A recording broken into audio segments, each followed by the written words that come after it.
Hi there. In today's video, we're going to be answering a very frequently asked question, and that is, can homeschoolers play sports in public schools? So we'll look at the legalities, but also local school policies, some of the intricacies that factor into not just playing, but making the teams and all the social aspects around homeschooling and public school sports. We'll be exploring all that in this video.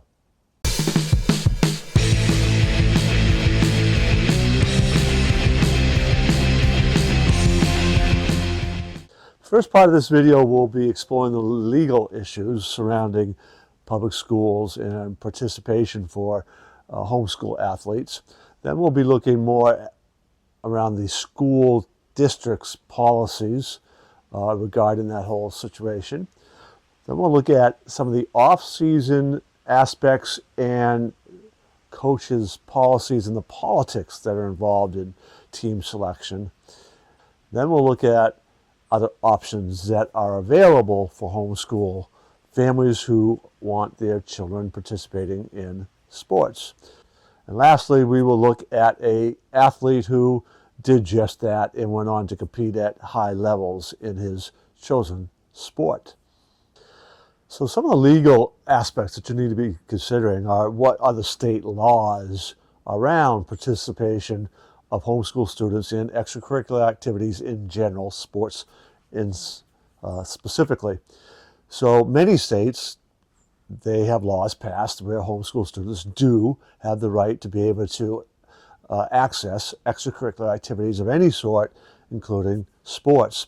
Laws like in Florida, the Tim Tebow law, have been passed in order to ensure that these homeschool students have equal access to those extracurricular opportunities. Some states, like California and New York, are much more restrictive, and you would really need to check out what their laws specifically say. Encompassed within that are certain guidelines around what you need to be able to show that the student is academically eligible to participate, and residency as well, right? So you can't live in a particular place and automatically go to the high school of your choice simply because maybe they have a really good sports team or something like that. So there are residency requirements and proof of residency that would factor into all this. And then there would be showing that you are academically eligible to be able to participate, because public schools have academic demands for their students in order to be able to participate.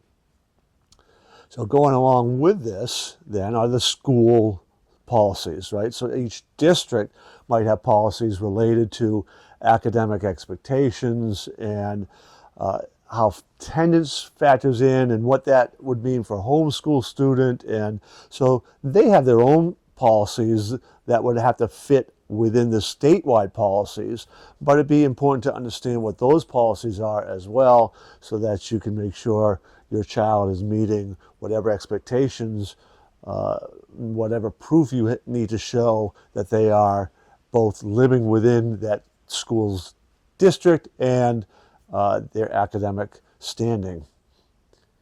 So outside of both the legal state requirements and local policies, there's the inevitable challenge, and this can even apply to those within who are going to public school, and that is the whole team politics, coaches' decisions on who makes teams and what the cut policies are. A lot of bigger schools have to make cuts. There's just too many kids. So then you have the social dynamics, and even if you attend the public school, sometimes there are just those in the right neighborhoods who seem to get nods above other kids. And that is always a difficult thing. And it would apply to homeschoolers, and even can apply to kids if they're going to that public school. And that's, expectations out of season. Are you joining the coaches off-season training programs, or maybe they have a summer camp, and are you joining that camp? And all those kind of aspects begin to play in, whether you're a homeschool student or not. And that can really, it can get testy at times in some districts. I know many examples where kids felt slighted because they were on the wrong side of the tracks or whatever else, right? Whatever other politics play in.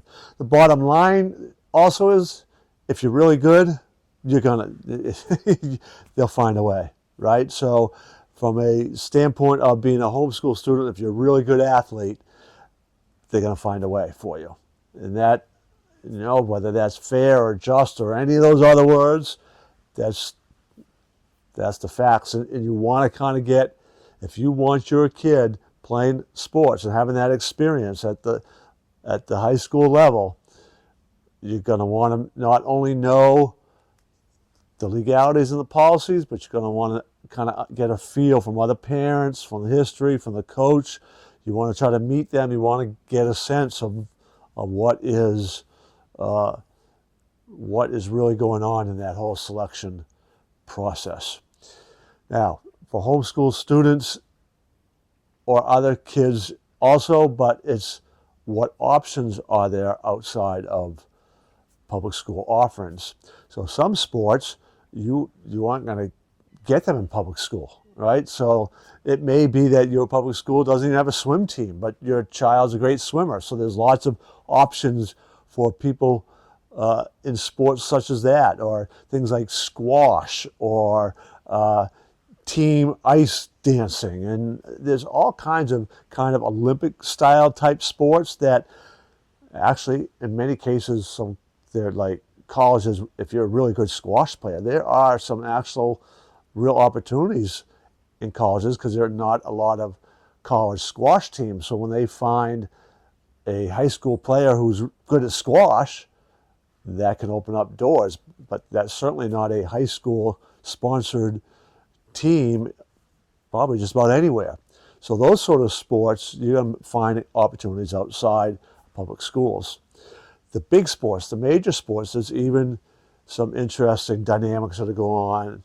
There's been a lot of movement and talk about particularly basketball. I use that as an example of, from a recruitment standpoint, a high school athlete needed to be at either a public school or a private school, and all recruiting goes through those coaches versus like an AAU coach. And the argument is that those private schools and public schools will have better academic control over the athlete than an AAU coach. So if they're just looking at pure basketball skills and they're looking at an AAU team and how well this guy's doing and all the tremendous competition, the academic piece might actually prohibit their success in college. And that's why many college coaches are going to be looking at either a private school or public school coach to kind of assess that overall academic aspect of that athlete. And that would be the same for a homeschooler. They would want to really have a sense of what is this child doing academically in their homeschool. That's where some of these things like portfolios and test taking and other things would come into play. But you would certainly need to be looking out for all those other options between travel baseball, travel hockey, travel basketball, all these travel teams that are playing at higher level competition. And that's particularly true in the four major sports, football, baseball, hockey, basketball, and for women, soccer actually is another one. So the five major sports, and for women, the same. It would be like softball and women's hockey and basketball, soccer. So that is kind of something that parents need to really kind of look into in order to give their kids a great opportunity to participate athletically through their high school years. For a real life example, we're going to look at Jason Taylor. Jason Taylor he was homeschooled, but he wanted to play football for the high school team in Pennsylvania, which he did. And he even said there was transition challenges as he's trying to go from the homeschool to playing on the high school team. And some of the social dynamics and all that can play in. But he was talented, and that never hurts. And he was talented enough that he was able to get a scholarship to University of Akron, where he excelled in football, and he ended up playing in the NFL and was a 6-time Pro Bowl player. So again, it's an example of, yes, you absolutely can do it. There can be some challenges for the young athlete in making that transition, homeschooling, and that social kind of connection with your teammates.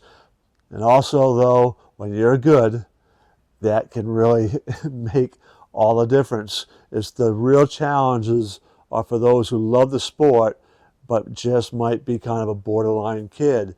And in that case, their mindset is going to be hugely beneficial. How they go about just connecting with other people, handling the coach, their work ethic, all of those things would be enormous in helping them get onto that team and enjoy that experience of competing. I invite you to subscribe to our channel, check out our other videos, especially you might be interested in the video how to homeschool and work full time. So you can check that video out today.